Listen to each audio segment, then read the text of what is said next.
Hi. So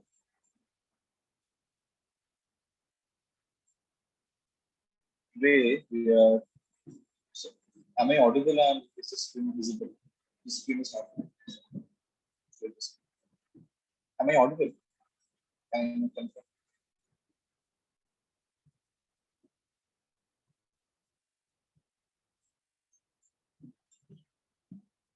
Hello. Can someone please confirm if I am audible and the screen is visible? Yeah, you are. Okay. And the screen is visible. You can see my writing on the screen, on the scratches. Yeah. Okay, great. So today we are going to start with discussing combinatorics and then a little bit of probability. So let's start it by solving a very few quite easy problems. So suppose I'm asking you to find the number of 3-digit numbers. Oh, let's say four.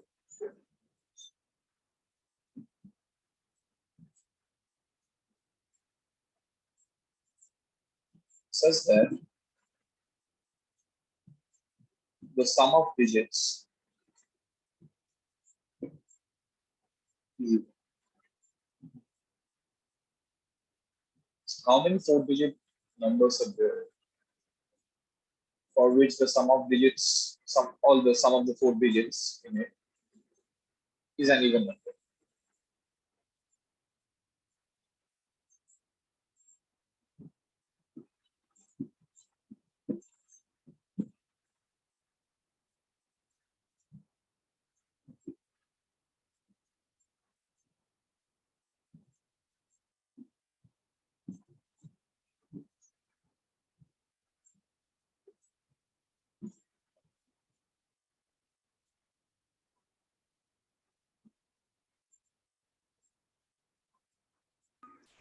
8 into 5 to the power 4. Sorry, 8 into 5 to the power 4. 5 to the power 4. Okay, that's what it is.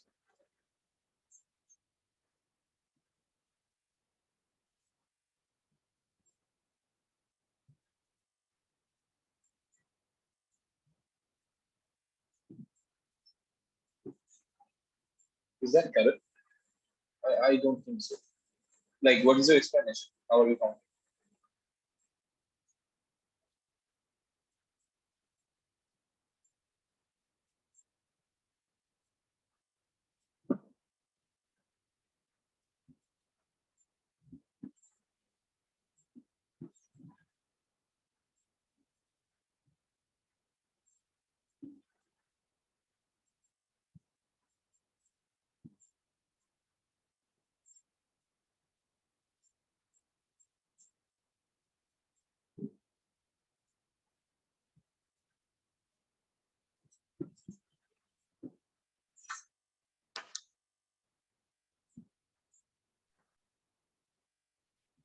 Yeah, that was wrong. I think it's 5 to the power 4 into 7 plus 4 into 5 cubed.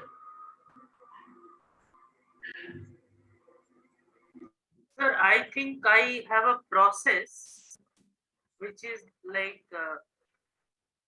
take any 3-digit number and add even digit to the end. Okay. So that process I think will lead to the answer. The number of 3-digit numbers into the number of even digits. What if the Why sum is of that the the process? what if the sum of the digits of the 3-digit number is odd? Then it won't work. Oh yes, sir. So I mean, how I did is first form all possible 3-digit numbers for the first 3 places. Yeah. And then if the sum of the digits is odd, then there are 5 ways to fill the last place. If the sum of the digits is even, then there are 5 ways to fill the last place. Exactly. That is how I So, thought. what is the number of ways? It's 9,000, I guess, if I'm not mistaken. It's 9,000. So, how you're getting it? So, first So exactly how we say it. So this is a very important concept in counting. So this is called degrees of freedom, like sort of not the degrees of freedom in physics or chemistry, but so these 3 digits can be arbitrarily chosen, right? So first we have 10 possibilities for this, and we have 9 possibilities for this. So we are not giving any restrictions. So we're just selecting any 3-digit number. So that can be selecting this. So now the sum of the 3 digits is either even or odd. If it's even, then we have to choose the 4th digit from the odd integers, from the odd digits, right? So there are options 1, 3, 5, 7, and 9. That is 5 options, right? And even if the sum of these 3 digits is even, then also we have 5 options. They are the events in this case, the even digits.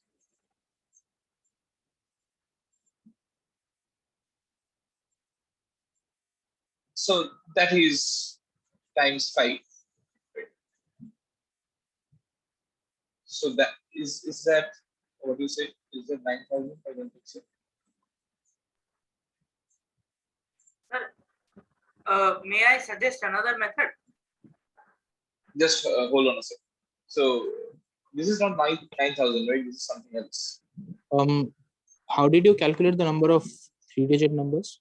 Why is it 10 times 9? So I did something wrong, right? It's There should be 9 times 10 times. Yeah. Sorry. Yeah.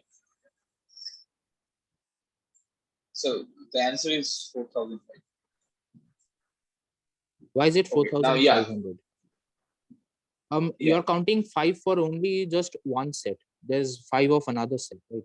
I mean, for odd there is 5. In any case, there are 5 options. Right? Oh yeah, I made a mistake. Yeah. Sir, may I suggest another method?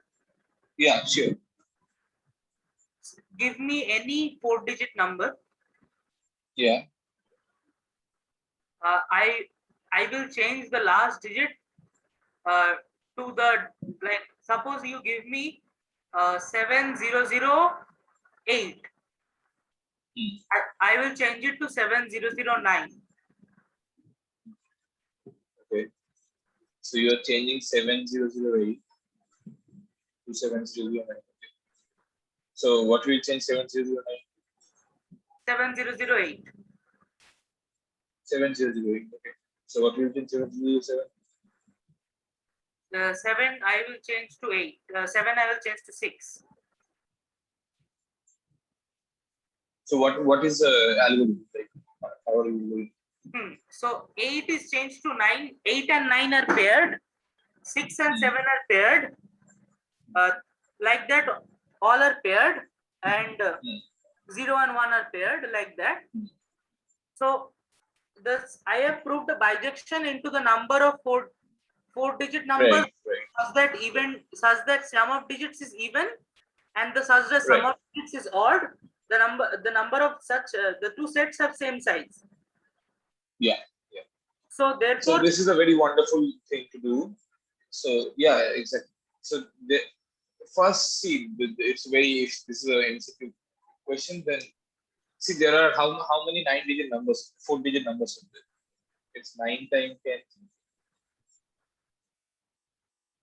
So there are 9,000 4-digit numbers. So now the sum of digits can either be even or be odd. Is there any reason to be biased towards either even or odd? There are equally many even and odd digits. So intuitively, the number should be same, right? So it's like dividing into 2 sets of 4,500 digits. Now, how to show a explicit bijection? That's also very simple, as he said. Or again, you can do another thing, that take any n and biject it with 99999 n. You see why this is a bijection? If n is even, then this is odd. So it's just a bijection from all the 4-digit. Actually, this is not a bijection. It's not a bijection, right? Because n equal to 9,000. Suppose n equal to 9,000. Okay. Then it is the function maps it to a 3-digit number, right? Yeah. Sorry. Sorry. Yeah. Yeah. This is never mind. Yeah. So what we can do? We can do that itself, like pairing the last digit. So n, and suppose n ends with something. Say the number ends with the last digit of the number is a, then map it to 9 minus or a plus 1, and then again cyclically something like that. Yeah. So fix some kind of variation between the two sets. So they are equal number. Now 9,000 by 2. That's so the same thing, the same kind of machinery can be used to solve this problem too. Now this is quite a famous problem. There is a 8 cross 8 chessboard.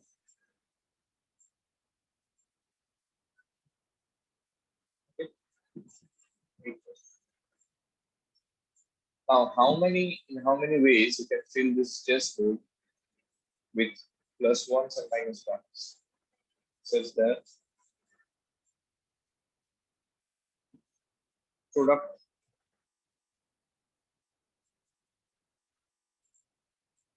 of each row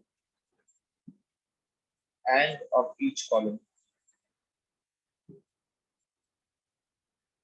is minus 2 to the power 49. 2 to the power 49. Yeah. So if there is anyone who doesn't know the solution to the problem, this is a very famous problem. This is from ISI. Is there anyone who doesn't know the solution to that wants me to discuss? Otherwise, I will just skip through. So here the thing is quite similar. What we do is take free all this 7 cross 7 board inside the Explicit board, cutting the diagonals, say, and then we try to manipulate the diagonal arrangements to suit the condition.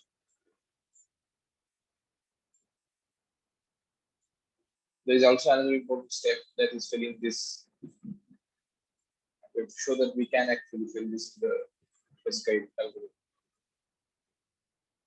But yeah, if anyone doesn't have any problem with this, then we'll go ahead without discussing this.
Okay, so now let's dive into some another problem.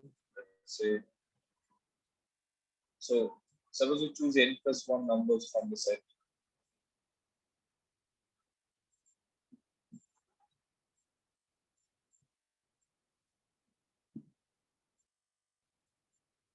So prove that there must be 2 numbers . 2 numbers from the numbers selected.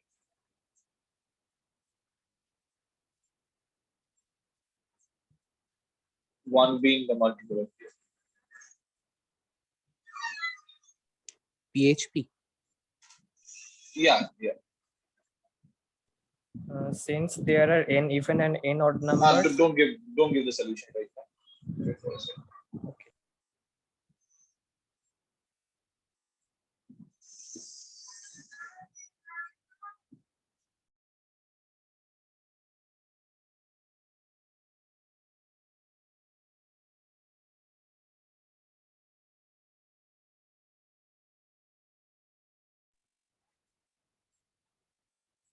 Yeah. So this is quite a elementary PHP problem. As some I can figure it out.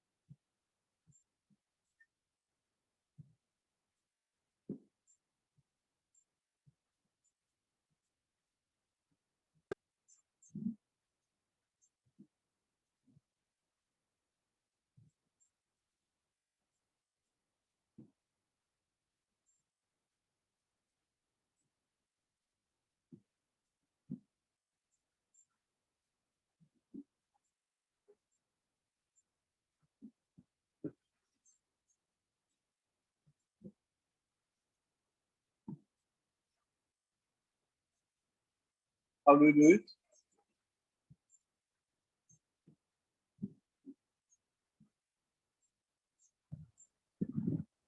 Since there are n even and n odd numbers in the set, and we are taking n plus 1 numbers, so two of the numbers must have odd parts equal. And we take the number which has the larger even part, and the smaller number divides the larger. No, I don't really understand. We can write any number as 2 to the power a into b form, where b is an odd number. Yeah, you will in p form. Yeah.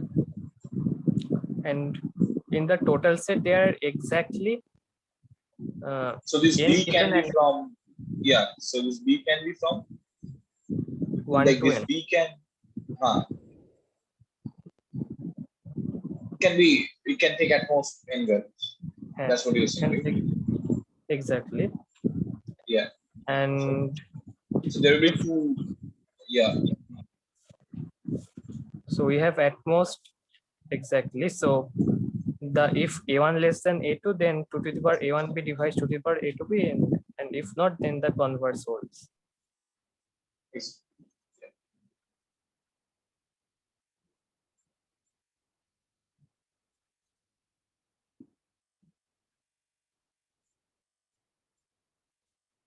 Is this clear to everybody?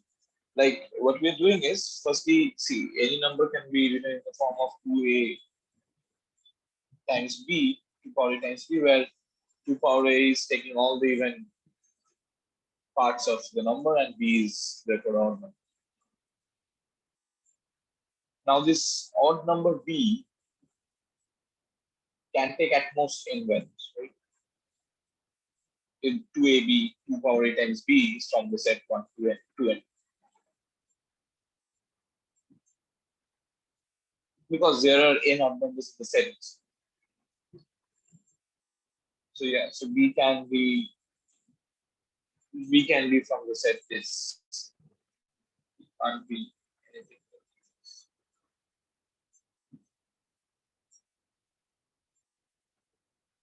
So as the set contains n elements and we are taking n plus 1,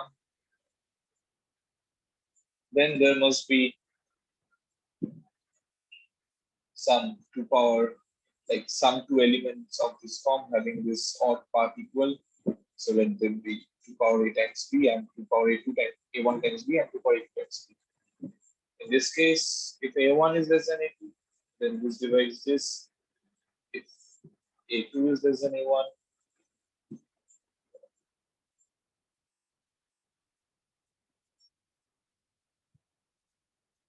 So yeah, we get two numbers, one being the multiple of two.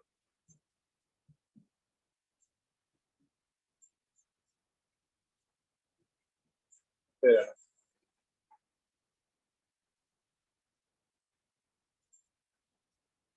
So if there is any doubt regarding the solution or whatsoever, just unmute yourself and ask.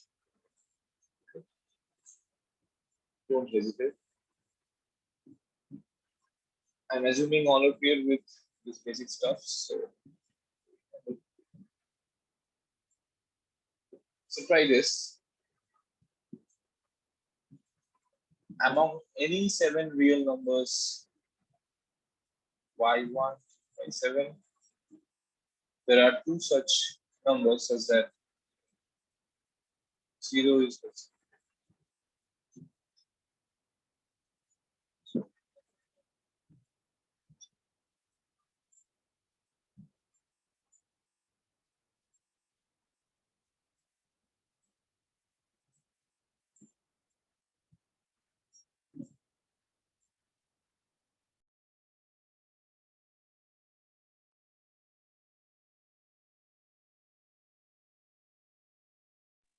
Again, PHP.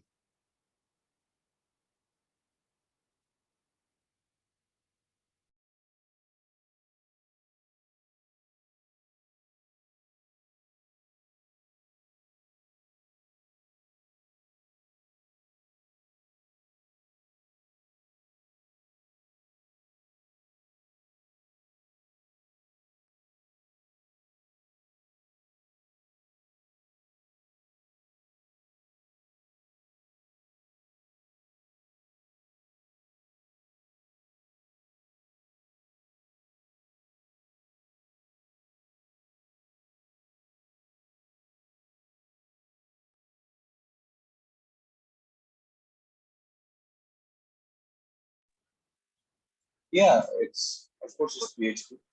Could you If you're please doing 10, could you please repeat the problem again? the problem is given any 7 real numbers, y1 to y7. There must be 2 of them, yi, yj, such that this holds.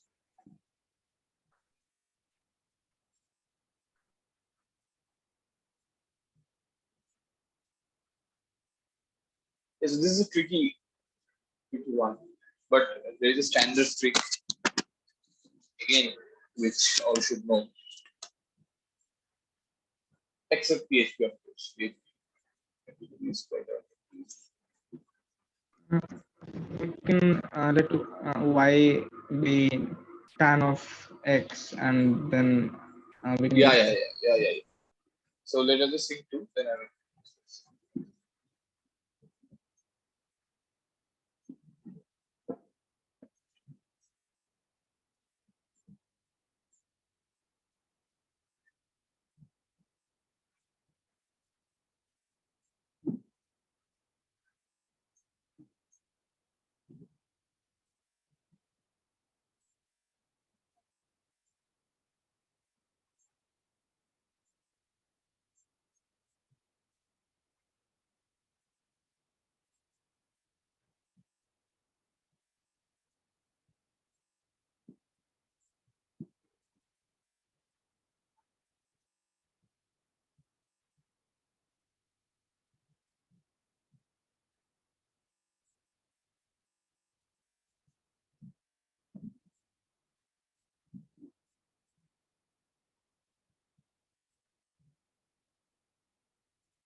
Sir, can I try?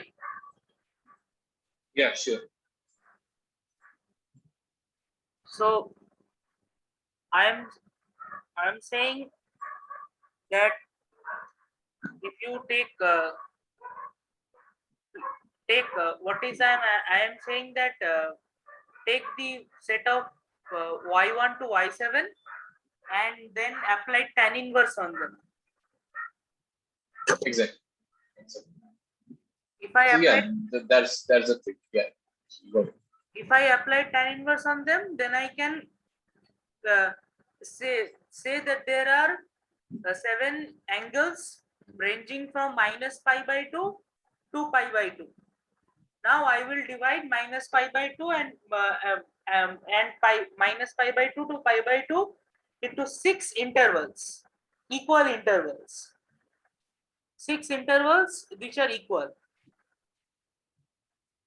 Now Yeah. 6 intervals which are equal.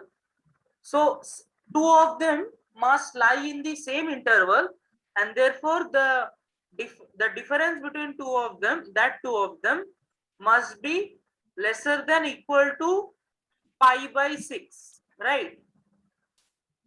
Right. Now if it is lesser than equal to pi by 6, then this value will be between 0 and 1 by root 3. So yeah. So what we are doing is, firstly, as we know that tan minus pi by 2 2r is on 2. So write all these things. So if you have time, of course. If you're not in a very genuine hurry, try to write all those details. So as this is on 2, we get x1 to x7 in minus pi by 2 pi by 2, such that yi is tan of x7.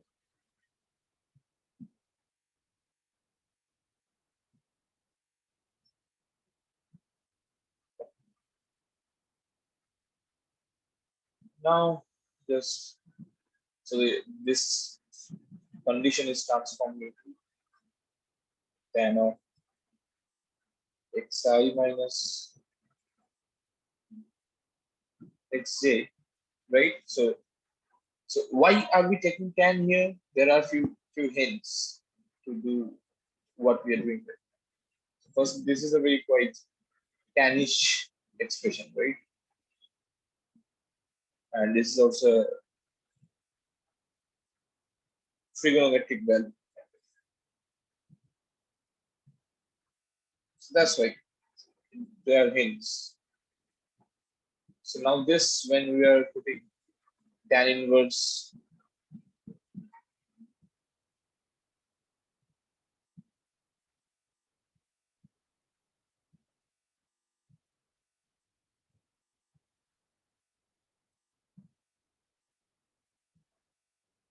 right. Now see, xi and yi are two numbers in between minus pi by 2 and pi by 2.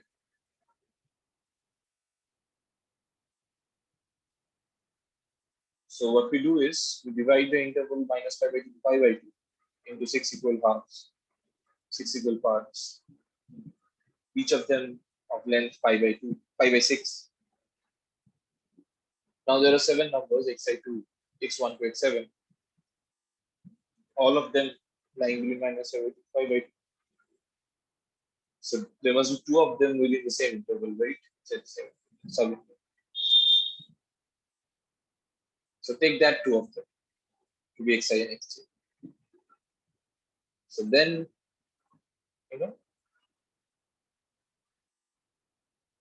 xi minus xj will be less than equal to 5 by 6. So this is, sorry, this is xi minus xj.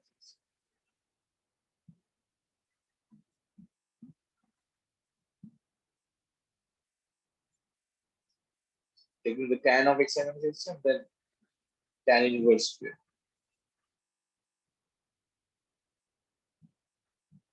I'll just skip the step.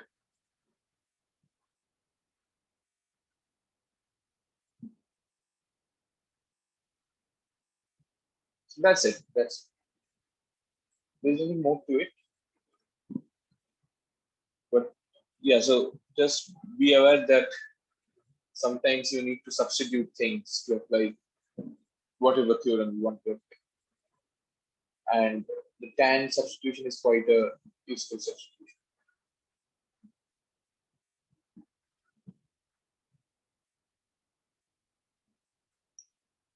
Okay. So moving on to another problem.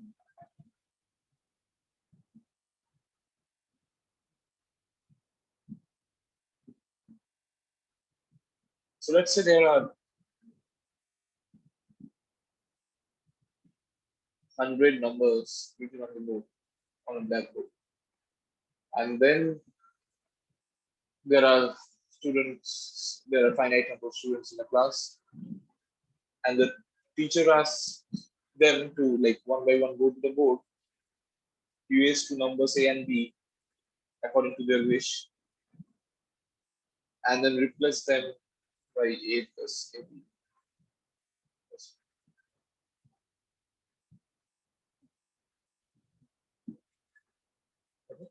That is, erase two numbers from the board.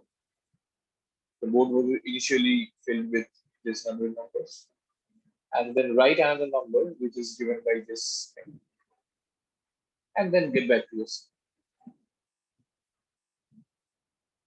And again, then some other guy is going, and then again erasing two numbers from the board,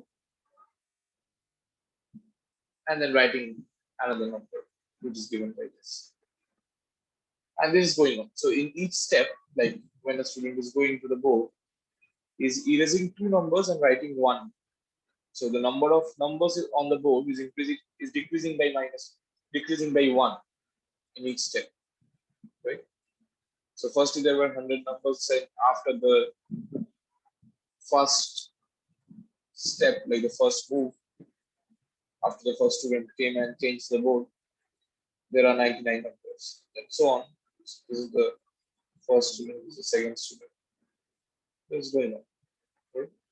And at some point in the time, there will be two numbers on the board, and someone will come and then again erase the two number and write one, the last time. And after that, the process terminates, right? So now you have to find out find the last number, if I can say so. So the claim is that doesn't matter how the students are going and erasing the numbers. Like it can be done in many different ways, right? Someone can go and first choose 99 and 100 and then write something, or someone can go and first choose 1 and 99 and then write something. And so there are so many different ways of doing this. Then a second student will come and do it in some way they wish. But what I'm claiming is that the final number on the board will no matter be same in whatever way you go with this process. So find that final number.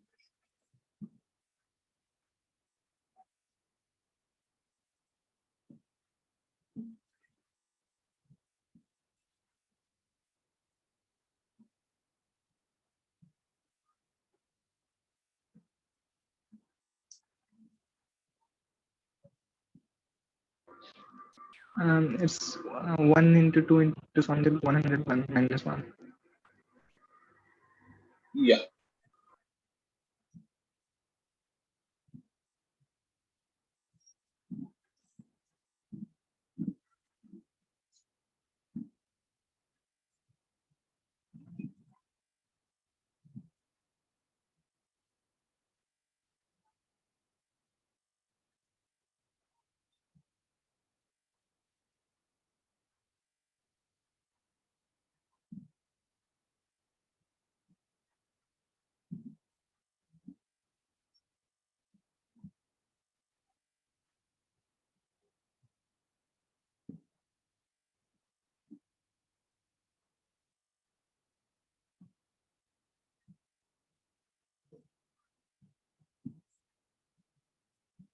So for those who solve the first one, try this one.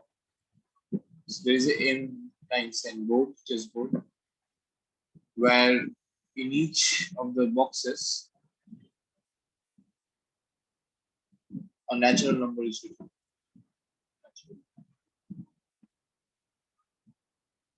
on each box.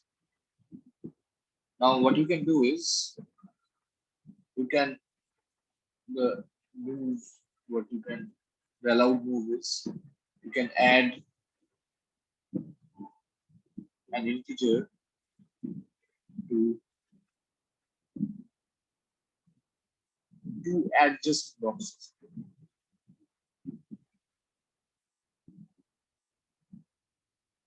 When are two boxes adjacent? Is you can add k to each of those boxes, these two boxes, but in such a way that both of them remain positive. So they were initially two natural numbers here. We're adding an integer to both of them, but in such a way that the numbers remaining in these two boxes are still positive or non-negative. So now the thing is to find an equivalent condition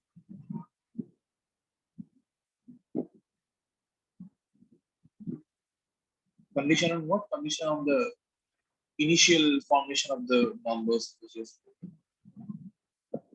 such that equivalent condition for it to be possible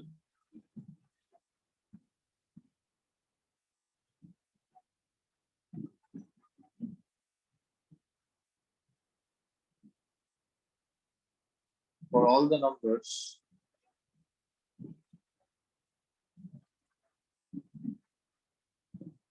to be zero after some finite steps. So what can we say about the initial configuration of the chessboard and the natural numbers alphabetic to it, such that in this allowed move, you can take finitely many moves to make all the numbers of the chessboard zero. So what is the equivalent condition of that happening in terms of the initial configuration?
If anyone else solved the first one, let me know, okay?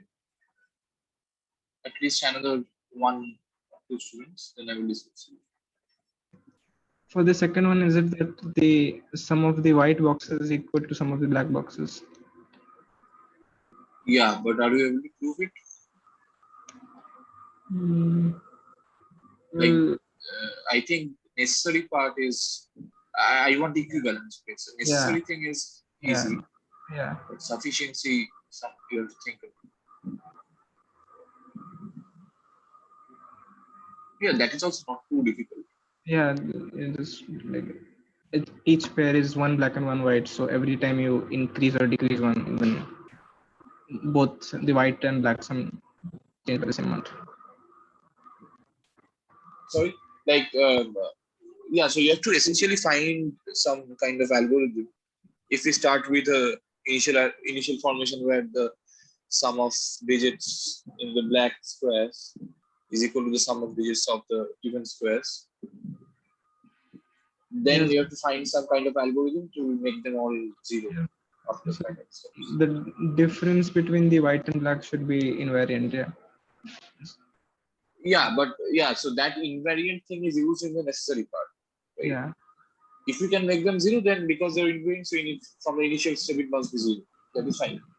But now, to show that this condition is equivalent on the initial configuration, we have to show that if we start with something where the sum of the black squares is equal to sum of the even squares, then essentially after finitely many steps, we can get 0 at each step. Yeah, we can That do is that. also a part. Yeah, so just start with the top and go in a circle, like outwards to inwards spirally, and just make every 1 0. Like start with the top two squares and make 1 0, and then the one that is non-zero, you take another adjacent square and you just go on, and then that should leave all 0. You just go on. Yeah. But if you take what make it take 2 and make 1 0, then how do you know that the other still remains whole? Yeah, but yeah, so there are things to consider. It might not be in the same order, right? So the order in the order you want to move, like maybe some from left to right in the row and then in the next row and so on. The numbers might not be ordered in the same fashion. So there can be some problem.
Yeah, so what about the first one?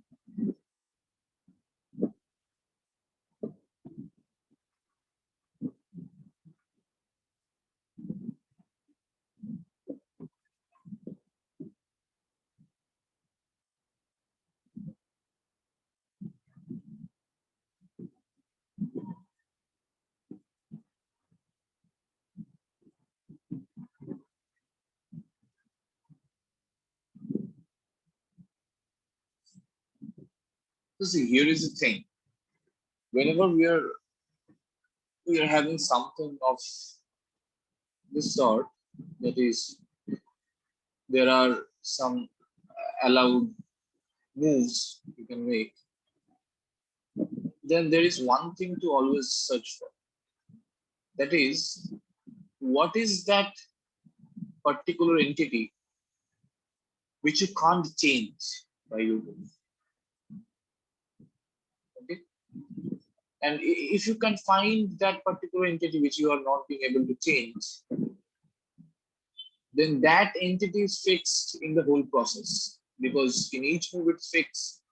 It's fixed from first to the last state of the configuration. Now that's the thing. Now you can sometimes say a lot about the last stage using that fixed entity of the whole process. So that is called the invariant of the process.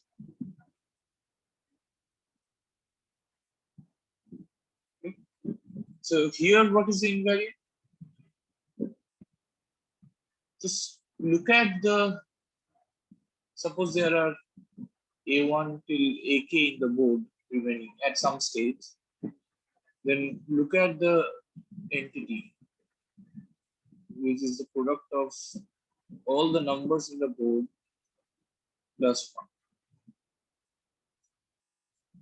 Like each number in the board, we are doing plus 1 and then taking the product of all the things. Okay.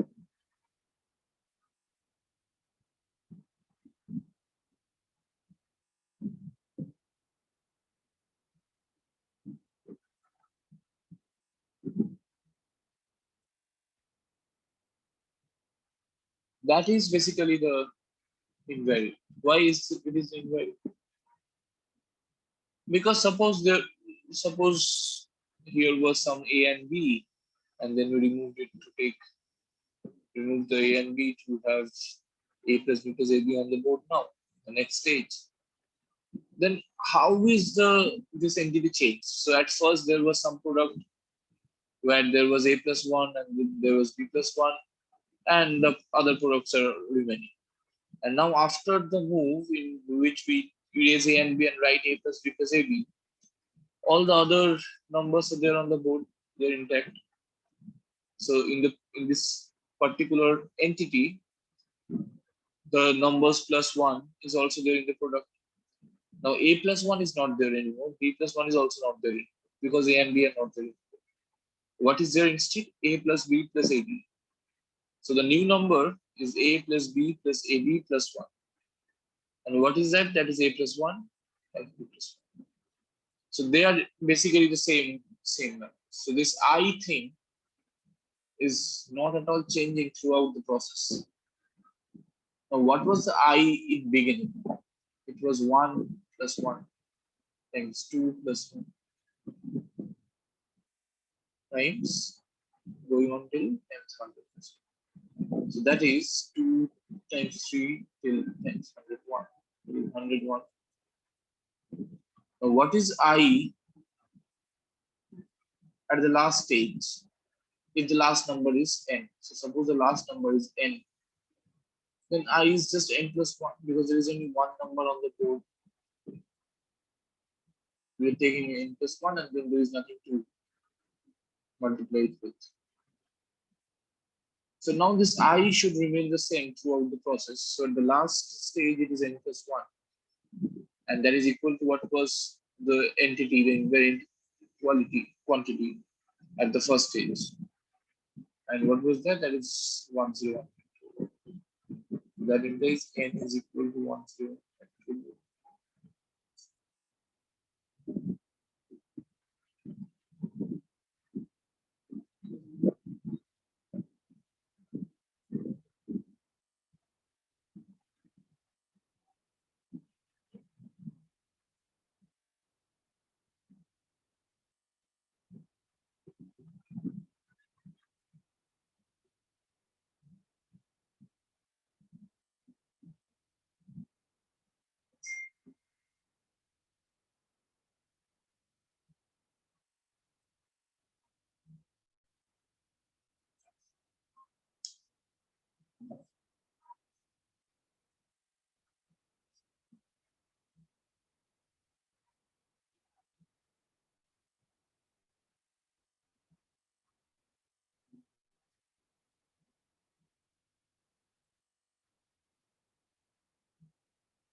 So this is the whole idea about invariants.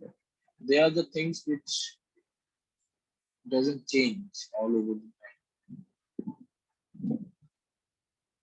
time. So yeah, so the next one is also regarding the same.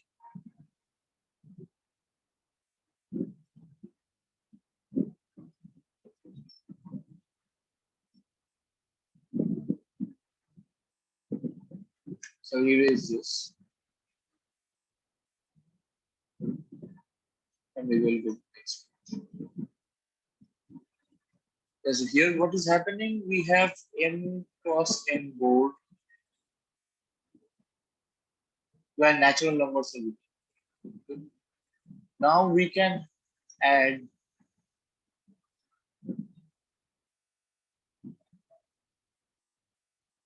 some integer to two adjacent sides within the horizon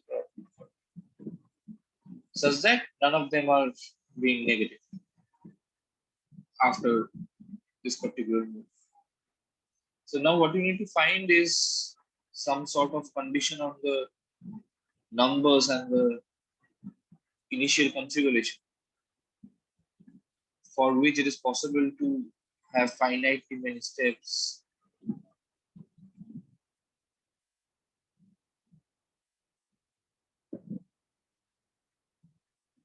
to turn the board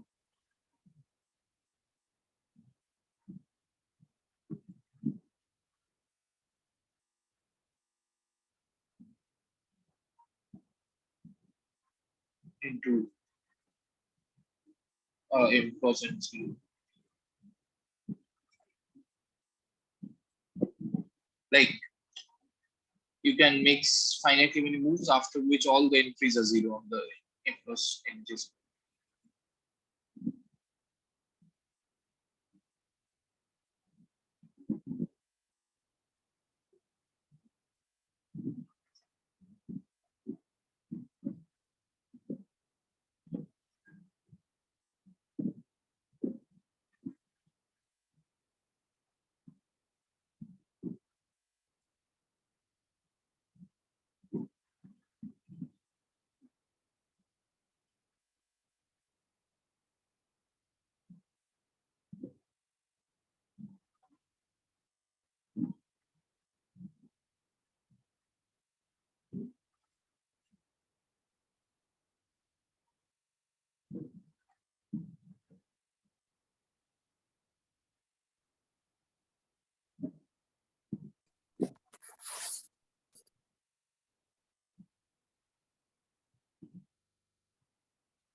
So what is the thing which is fixed throughout the process?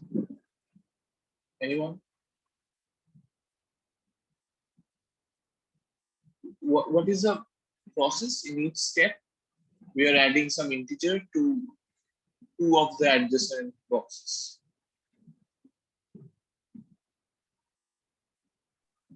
The difference between the total black sum and the total white sum. Exactly. Yeah. So what is remaining fixed is SB minus SA, and this is the sum over the black squares.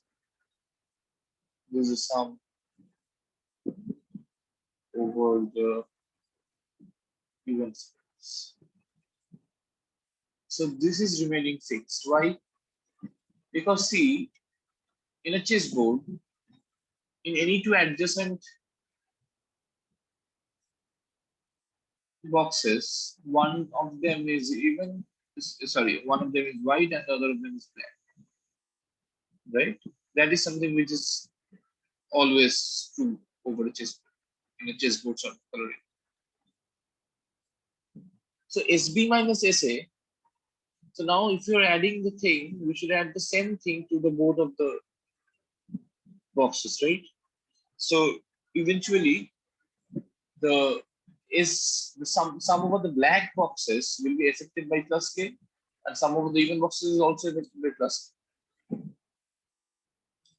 So SB minus SA is always fixed. Now suppose after some finitely many steps, we reach the situation where all the boxes are having 0 as the natural number. So now what is at the last step, then what is SP minus SA at last? It's 0 minus 0, right? That is 0. Everything is 0. So sum over odds is 0, sum over even is 0. The difference is also 0. So what we can say is from initially, SB minus SA was always 0. So it never changed. At last, it is 0, evidently. So from the initial step, it always have been 0. It must be. So now, so this is some sort of initial constraint we need to follow. Now, is it equivalent? That is a completely different question. That if we are only given that SB minus SA is 0, then can we always come to this form where all the entries are 0 after finitely many such valid moves? That is, can we perform this finitely many times to get 0 all over the chessboard if we start with any configuration satisfying this? This is the other direction. So this has nothing to do with invariant.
So how to do this? So the thing is, it's quite like not very difficult.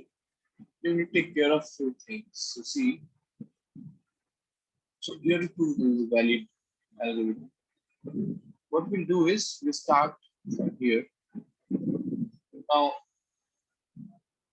suppose okay, so let us convert the. So let's say A, B, C in a row. There is A, B, C, three boxes, and the numbers are A, B, smallest.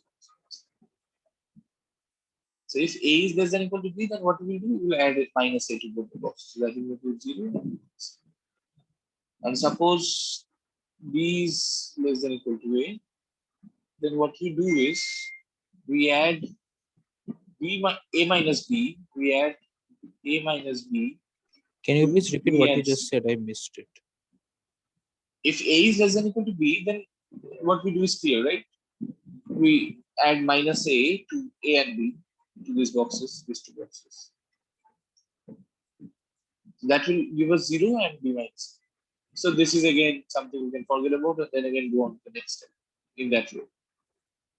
If not, if B is less than or equal to A, so what we do is we take C also, include C in the picture and add A minus B to B and C. So what we get A, and then A plus C minus B. Now we add minus A to these two boxes. So what we get is 0, 0, 0. So again, we have some zeros and we can start the row from this. So again, we do the same algorithm, right?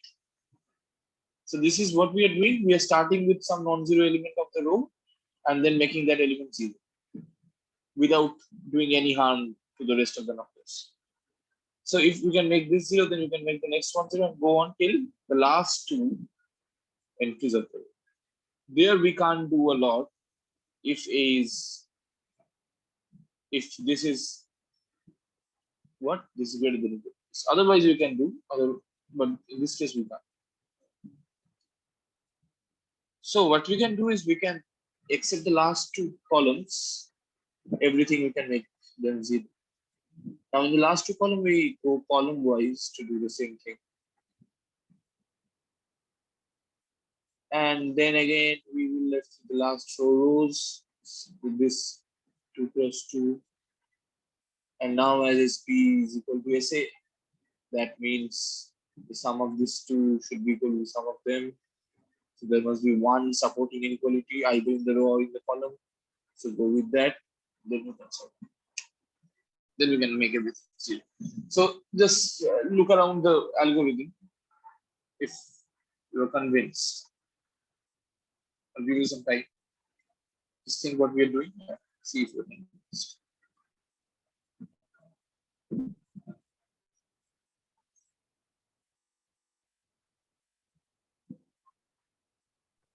It was a little bit unclear to me. So first we are going row wise and leaving out the last two columns. We are having all of the other boxes equal to 0, right? Exactly, yeah. And then we start working on the last two columns and we work in a top-down approach. Could you explain after that? The same way we did in row. Yeah, so if we do the same algorithm on the last two columns in a top-down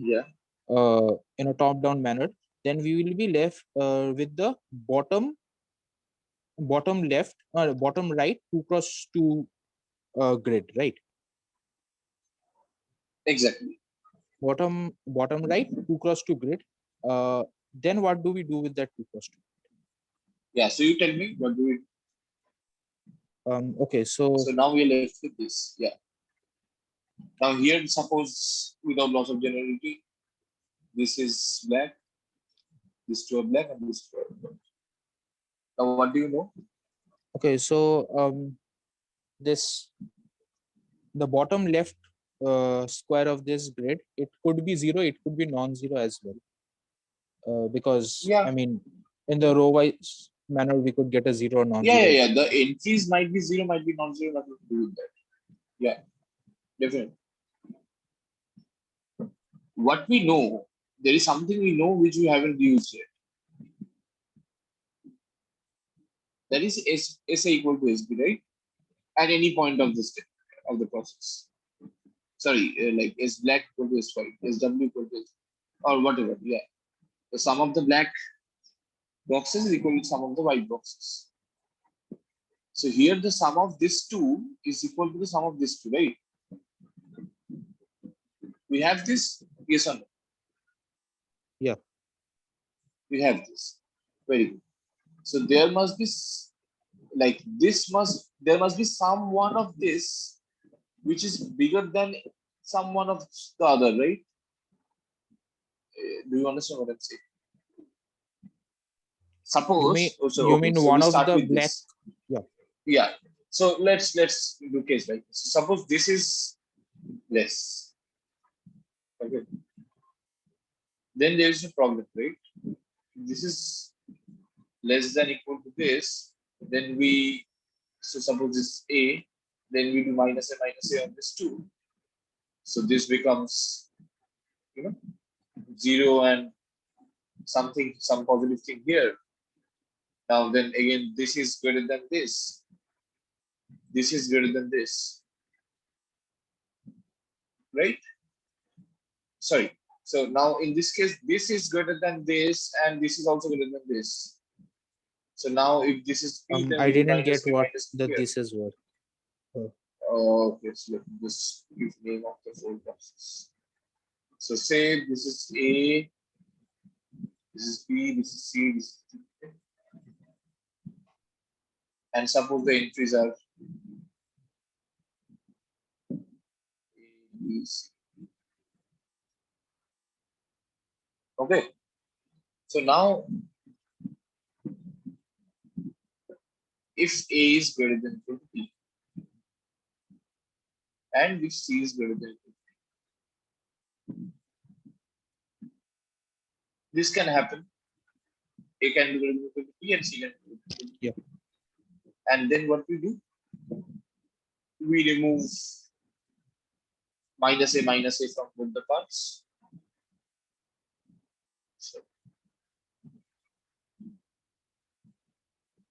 we make it 0, 0, and then something here, and in this two, they must be equal, right? Because this is the last black square, this is the last white square. They should be Wait, equal.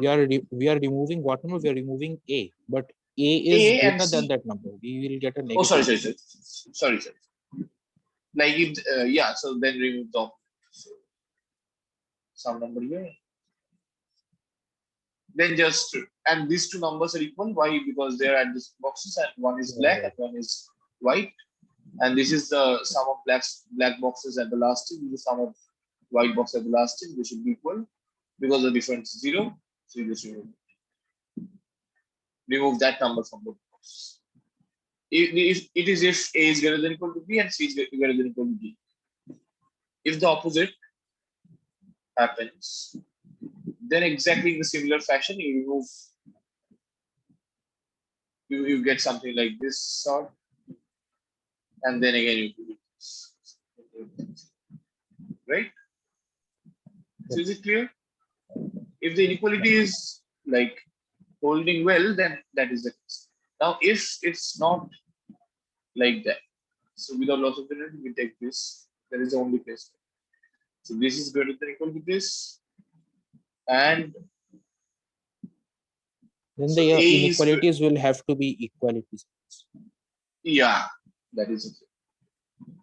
So this can't happen because A plus D is equal to B plus C. So there should be equality, and then again you can divide. You can make them 0, 0.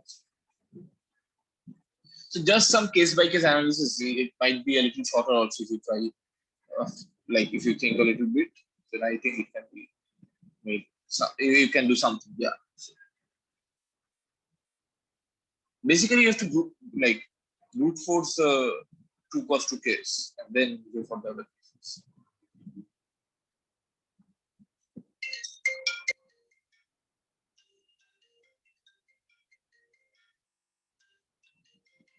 So I will give you another problem is a quite important theorem. You just hold on a second. I am in a class.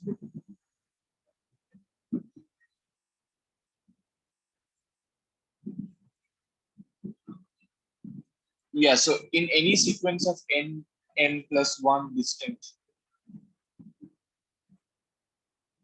real numbers, there is an increasing sequence of length n plus 1 or an decreasing sequence of length n plus 1.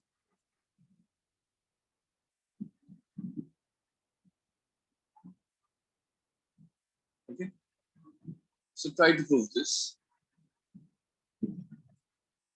I can give the proof also, but For any number,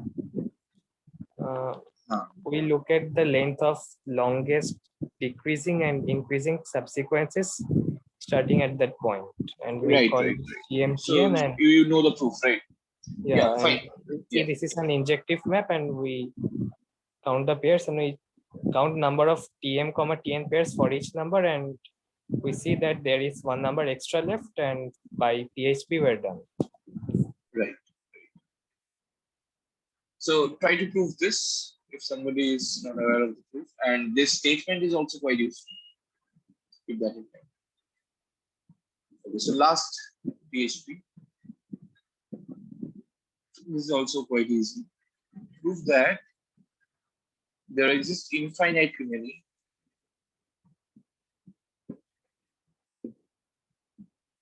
multiples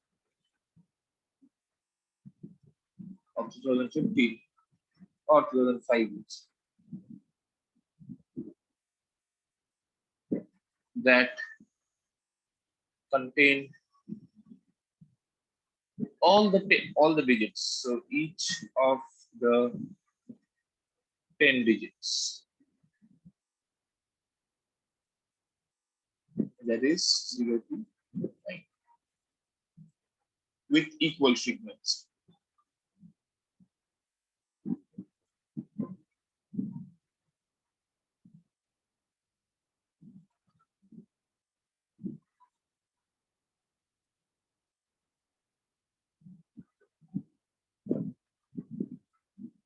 Equal frequency means each number comes same times.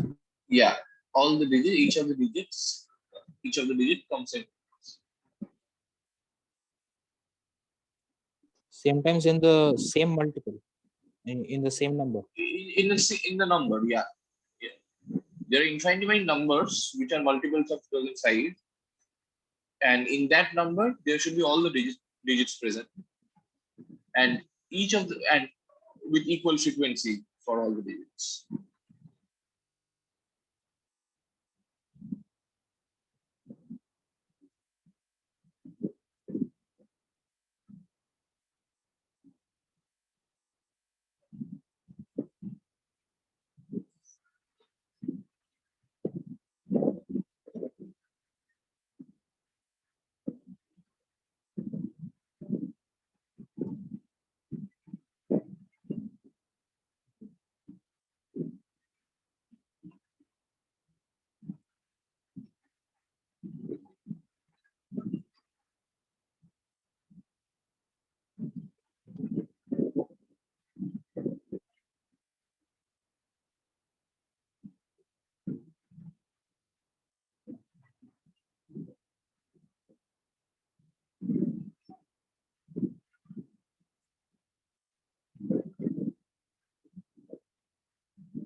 I have an observation that if there exists one such number, then there must exist infinitely many of such them.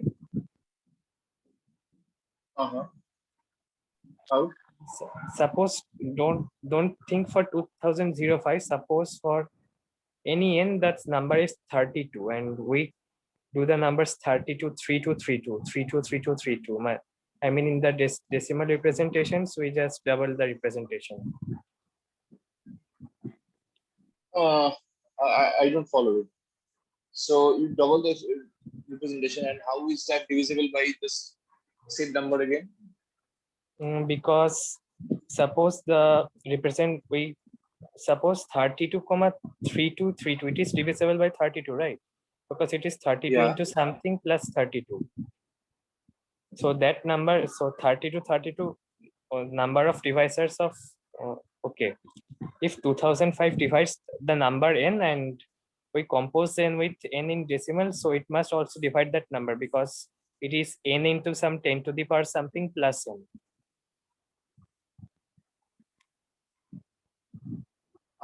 So you're saying n.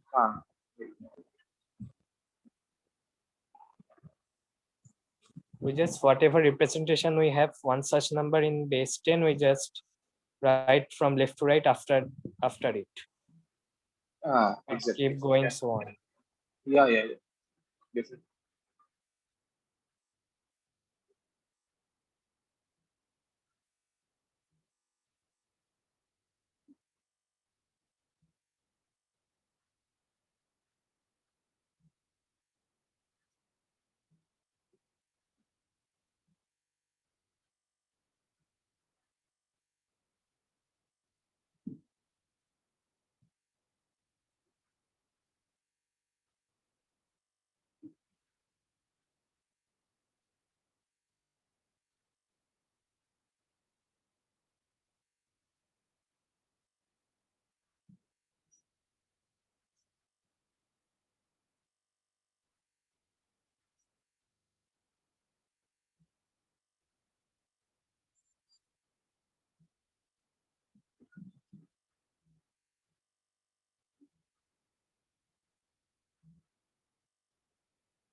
Any progress?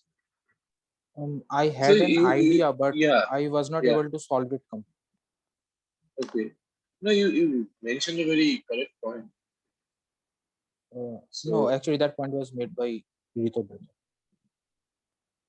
okay. I So had a see, different. so we'll I start had a with the very kind of. yeah. Go on. Oh, I was saying that I had a kind of related idea, but Okay. I was not able to finish the proof. So, I mean, Okay. So see, this is a kind of number having all the digits, right? So and a very you're not sharing a what screen. is it? I'm not sharing my screen. Okay. Something in the chat.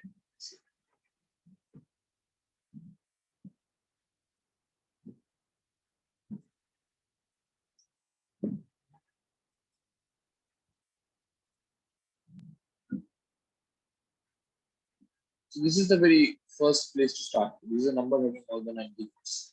Now, a natural choice to find numbers having all the 9 digits with equal frequencies just to extend it. Yes, I was doing this process only. I called this number, this block T, and I was Exactly. looking So at let's a call this block. number where T occurs n times. T So occurs in. Very good. Very good. that number would Yeah. look like T times 10 to the power 10 to the power n minus 1 by 10 to the power 10 minus 1. That's Oh, a okay. GP We'll series. not go into all that. Okay. We'll not go into all Okay. that. We don't need. So Okay. just see this number is divisible by 5. This T occurring sometimes. Suppose this T is occurring n times. So this number is always divisible by 5, right? That is clear.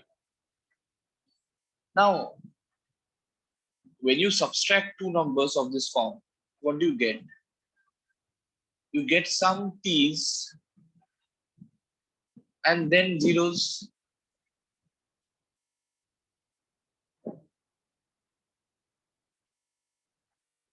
Right? That is something you get.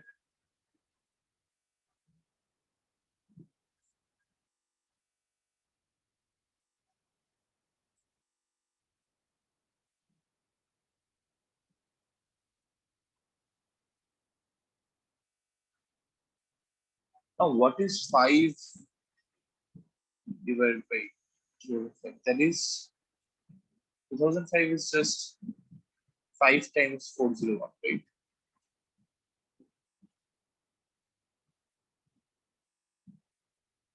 Now, does 401 divide this 1, 2, 3, 4? No, it doesn't. It doesn't.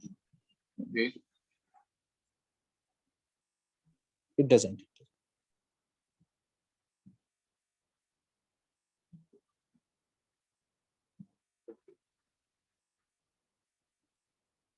Are you sure it doesn't?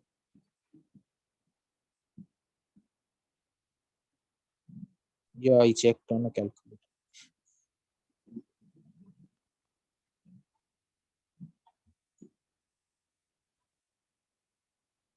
No, it doesn't divide.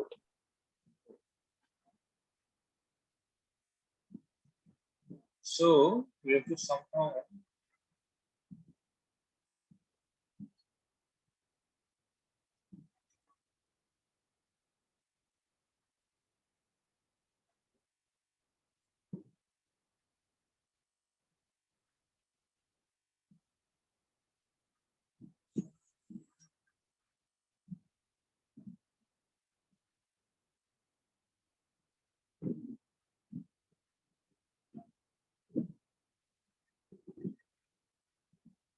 but okay, 401 is 401 a prime. 401 is a prime, right?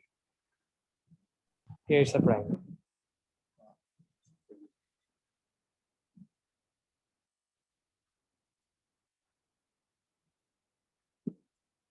Okay, okay. So we do like this, okay? So what we'll do is, so we can take T, we can take TT, like in decimal representation, TT, side by side, we are doing, then again TTT, like this we can go, right? So we can go it infinitely many times. So we check all the remainders given by dividing these numbers by 4. So as we can go on infinitely many times, there is some TTTT n times and TTTT suppose m times, the two leaving the same remainder while divided by 401, right? Does this make sense? Yeah, PHP. Okay, I Yeah, got it. Now the difference is some TTTT into some zero exactly. zero zero, and Exactly. it Now doesn't what is divide the to zero zero difference? part. Okay. Yeah, yeah. The difference is TTTT sum, then there are zeros. Now 401 divides this thing. Okay, now what? Now there is nothing left to show, right? Yeah, we can work with that TTTT block. Yeah, because okay, so now to just complete the argument, now 10 also divides this, right? 10 also divides this. So yeah, so there is nothing to worry about. So now we can just add the other part of the number, and then that will be divided by 401 times 5. That is 250. Right? And we again go to the 4401 modulo and like get all the numbers of that. So then that is infinite. So can we eventually replace the 2005 in this question by any natural number? Yeah, I hope so. Yeah. So anything which is divisible, this 5 is important, I guess, because this number That is should be divisible by 5. co-prime to 10, I guess. That I should mean be 5 co-prime, into right? So something that is co-prime to 10. yeah, 5 into something that is co-prime. Yeah, very right. Yeah. Something odd and co-prime to 5 times 5. That will be- Yeah, that's it. So I think we'll end the class today here because some of like at least one of the students, one of you is not able to attend that. She's having some problems. So let's not stretch the class further. So we'll start the next day by discussing a few more problems I had to bring in mind to discuss using PHP and then some functions, how to use functions in computers. And then we'll see the probabilistic things. Okay, so that's it for today.